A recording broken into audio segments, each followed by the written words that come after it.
Но самое кайфовое то, что у меня наладилось давление, не скачет, то есть, ну, вот вся эта мочегонка и очищение, давление наладилось. Отеки уже заметно на лице у меня уходят. Вес, если честно, не уходил, он вообще никак, он у меня просто, ну, стоит, но визуально какие-то изменения есть. И самое классное, ну, так как я на гормоналке, да, то есть у меня нету больше вот такого, знаешь, всплеска, что хочу сожрать слона.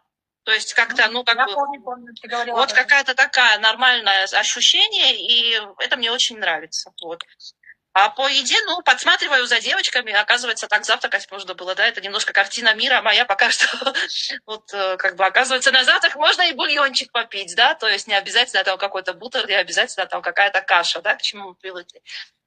А так в Да. целом, как бы, полет нормально, ощущение нормально, как бы в духовке в овощи, яблоки запекаю, и нравится, и дочкам моим тоже нравится, и как бы все нормально.